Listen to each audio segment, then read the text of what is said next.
Assalamualaikum warahmatullahi wabarakatuh. Waalaikumsalam warahmatullahi wabarakatuh. Baik, anak-anak sekalian, hari ini kita akan memperdalam materi tentang sejarah berdirinya Bani Umayyah. Nah, kalian di pertemuan ke-1, kedua itu sudah mempelajarinya, ya kan? Ya. Mempelajarinya. Nah, hari ini kita kuatkan lagi pemahaman kalian untuk mencapai tujuan pembelajaran, yaitu kalian di akhir kegiatan ini satu, kalian harus mampu menceritakan sejarah berdirinya Bani Umayyah.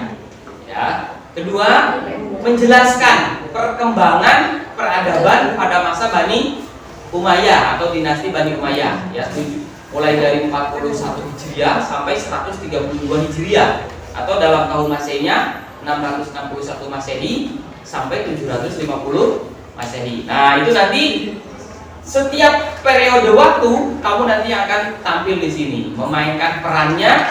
Kamu sebagai tokoh siapa, peran kamu apa pada saat berdirinya dinasti Bani Umayyah. Paham? Oke, kalau paham, semuanya berdiri dulu.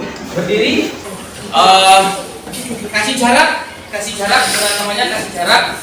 Oke, kasih jarak. Semua alat tulisnya, semua buku, ID card dan lainnya disimpan dulu, ditaruh dulu, digeser, dikasih jarak dulu. Oke. Tirukan apa yang saya katakan. Letakkan tangan di atas kepala. Letakkan tangan di depan. Oke. Letakkan tangan di samping. Letakkan tangan di samping. Turunkan. Ya. Angkat tangan di atas kepala. Ya. Angkat tangan di atas kepala, diputar.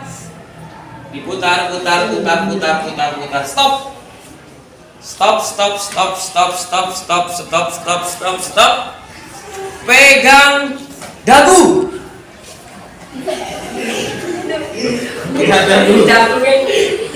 Ya, terima kasih. Silakan duduk kembali. Itu sebagai awal dari kegiatan kita, ya. Sekalian, untuk mengawali kegiatan ini, apa tadi? Kita akan apa tadi? Bermain tentang apa? Sejarah berdirinya Bani Umayyah. Oke, mulai ya. Setelah masa Khulafa Ar-Rasyidun, berdirilah sebuah dinasti bernama dinasti Bani Umayyah. Dinasti Bani Umayyah berdiri setelah peristiwa Siffin,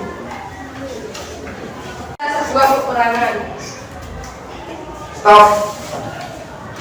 Oke, sekarang mau apa? Kita berdamai saja dan membangun dinasti Bani Umayyah. Ya, mari. Setelah itu berdirilah dinasti Bani Umayyah yang didirikan oleh Muawiyah bin Abu Sufyan dengan pemimpin pertama yaitu Muawiyah bin Abu Sufyan. Saya adalah Muawiyah bin Abu Sufyan. Saya pendiri dinasti Muawiyah pada tahun 661 sampai 680 Masehi. Yazid bin Muawiyah bin Abu Sufyan. Saya adalah Yazid bin Muayyah bin Abu Sufyan. Saya berkuasa pada tahun 680 sampai 683 Masehi. Muawiyah bin Yazid.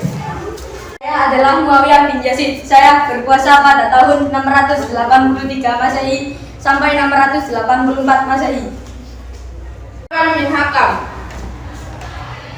Saya adalah Marwan bin Hakam dan saya berkuasa pada tahun 64 sampai 65 Hijriah. Al-Malik bin Marwan. Saya adalah Al-Malik bin Marwan. Saya berkuasa pada tahun 685 sampai 705 tahun Masehi. Al-Walid bin Abdul Al-Malik. Saya adalah Al-Walid bin Abdul Al-Malik. Saya berkuasa pada tahun 705 sampai 715 Masehi.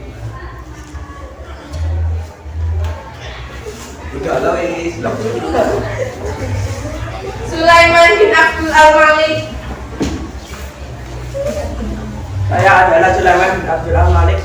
Saya berkuasa pada tahun 714 sampai 717 Masehi. Umar bin Abdul Aziz. Saya adalah Umar bin Abdul Aziz. Saya berkuasa pada tahun 717 sampai 720 Masehi. Yazid bin Abdul Malik. Saya adalah Yazid bin Abdul Malik. Saya berkuasa pada tahun 720 sampai 724 Masehi. Hisham bin Abdul Malik.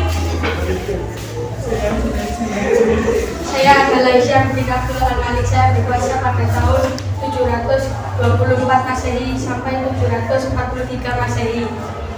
Al-Malik bin Yazid. Saya adalah Al-Malik bin Yazid. Saya berkuasa pada tahun 743 sampai 744 Masehi. Ibrahim bin Al-Walid. Saya adalah Ibrahim bin Al-Walid. Saya berkuasa pada tahun 744 sampai 744 Masehi. Marwan bin Muhammad. Saya adalah Marwan bin Muhammad. Saya berkuasa pada tahun 744 sampai 750 Masehi. Pemimpin Bani Umayyah maju ke depan.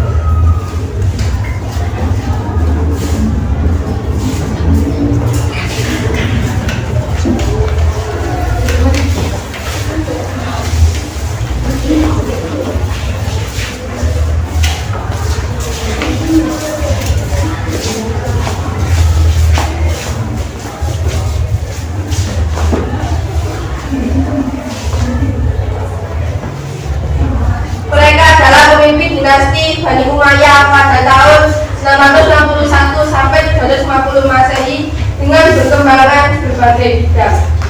Pemerintahan Diwan Al-Rasail.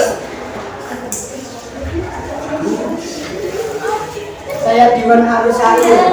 Saya mengurus surat negara dari khalifah ke gubernur. Diwan Al-Hakam.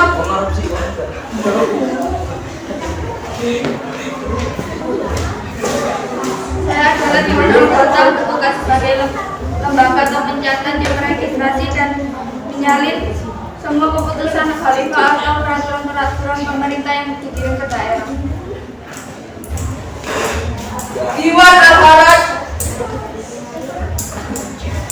Saya adalah Diwan Al-Haraj. Saya bertugas sebagai Departemen Pengelola Pendapatan Negara. Diwan Al-Barid.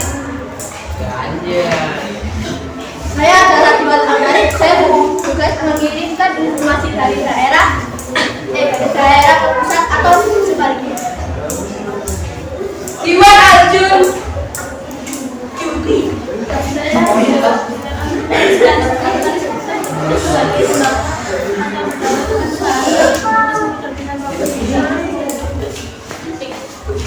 Di bidang hukum Al-Qadha, Al-Hisbah, dan Mazali.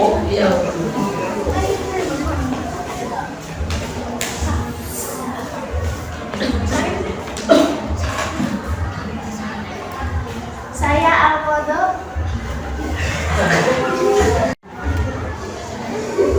Di bidang hukum Al-Qadha, Al-Hisbah, dan Mazali. Saya bertugas sebagai membuat fatwa-fatwa sesuai Al-Quran, Sunnah, dan Tariq bin Ziyad. Saya adalah Tariq bin Ziyad. Pada tahun 711 Masehi, saya menduduki Selat Afrika, di antara Selat Afrika dan Spanyol. Selat itu bernama Gibraltar dan dari Jabal Tariq. Abu Ubaidah bin Jarrah. Saya Abu Ubaidah bin Jarrah. Saya arsitek rancangan Masjid Damaskus pada masa Al-Walid.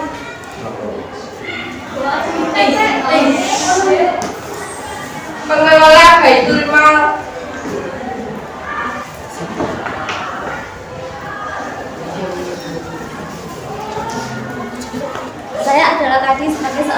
Ketua Baitul Mal. Imam Abu Hanifah.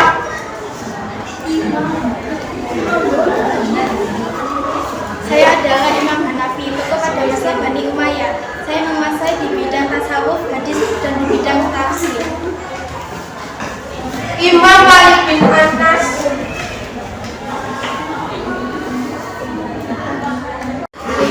Imam Malik bin Anas. Saya Imam Malik bin Anas, saya ahli hadis. Al-Khalid.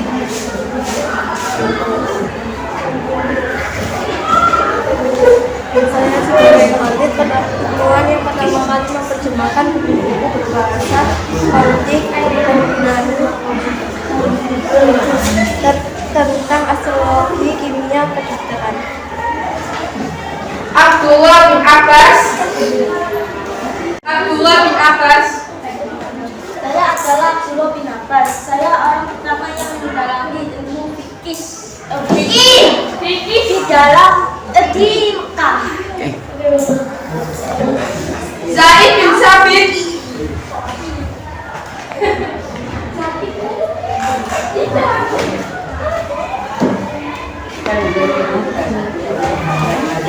Saya adalah Zaid bin Sabit, sahabat Nabi dan menuliskan Nabi. Hasan Al-Basri.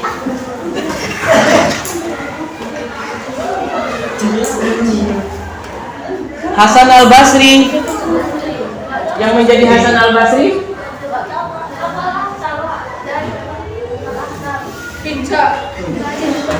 Al-Aqtal. Al-Aqtal.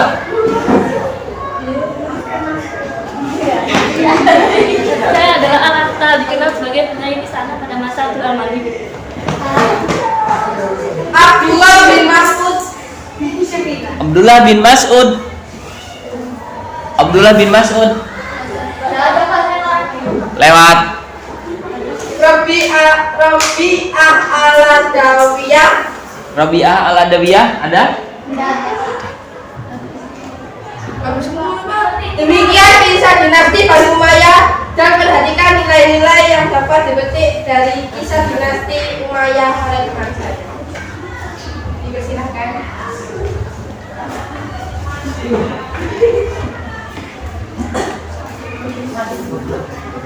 Memetik nilai Islami dalam sejarah Bani Umayyah di Damaskus.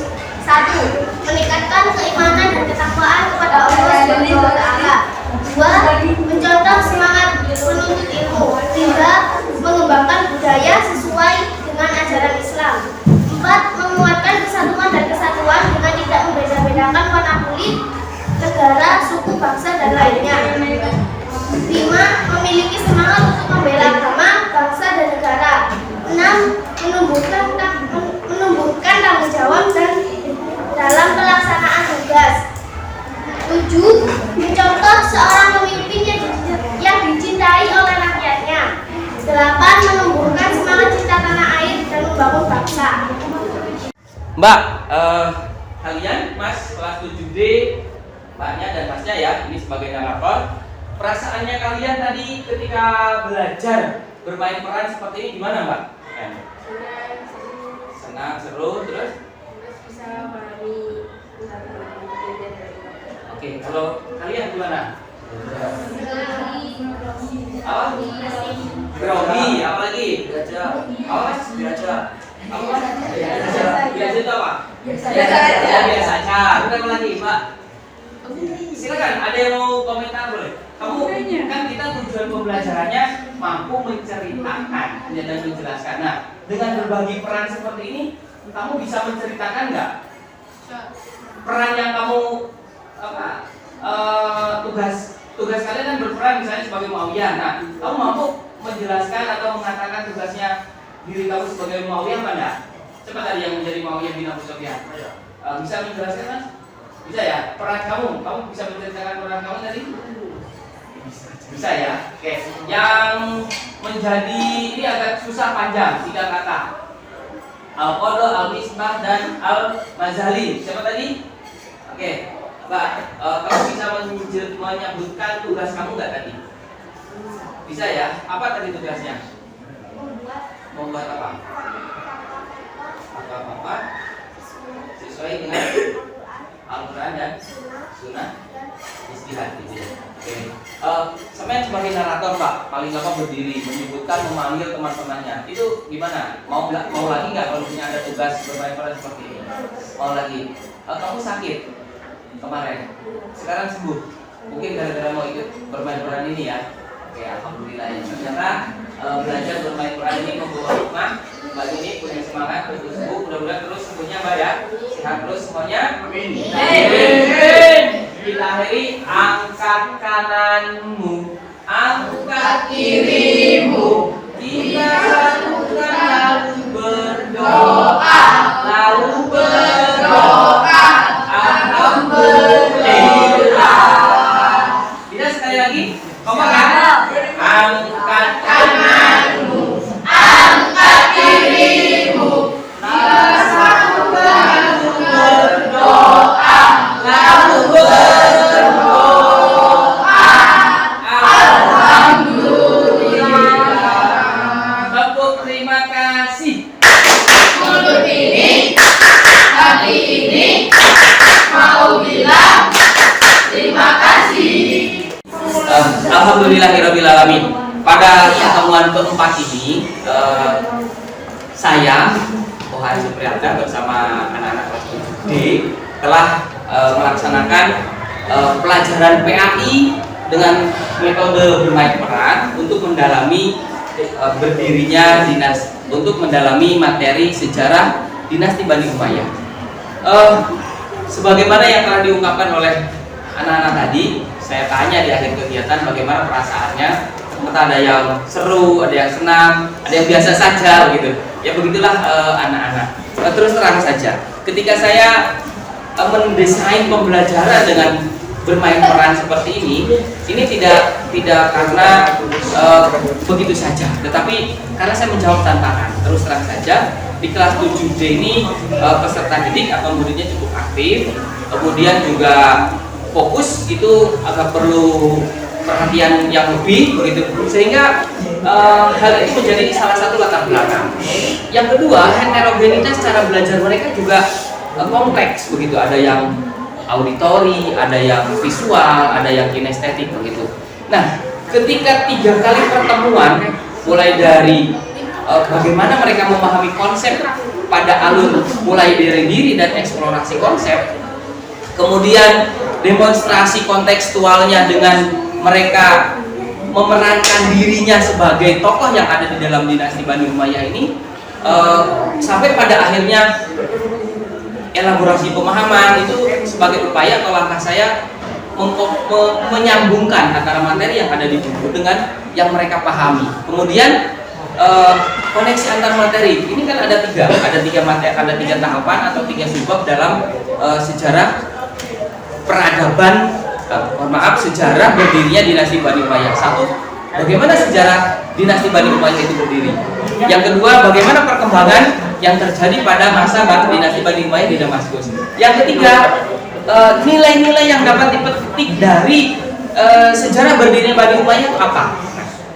Ketiga pokok bahasan ini, kalau saya cekok mereka dengan hafalan seperti itu, saya yakin tujuan pembelajaran mampu menceritakan, mampu menjelaskan perkembangan peradaban pada dinasti Bani Umayyah ini sulit untuk dicapai. Nah, sekali lagi dengan gaya belajar mereka masing-masing, saya tugaskan untuk memilih tokoh apa yang dia kehendaki, kemudian perannya apa. Ternyata akhirnya menjadi sebuah tayangan yang tadi kita saksikan bersama. Pastinya masih banyak kekurangan dan perlu penyempurnaan. Oleh karena itu, saya akan berupaya terus memberikan yang terbaik untuk peserta didik atau murid di SMP Negeri 1 Sukodono. Terima kasih. Saran dan kritiknya tentunya menjadi hal yang penting bagi saya. Assalamualaikum warahmatullahi wabarakatuh.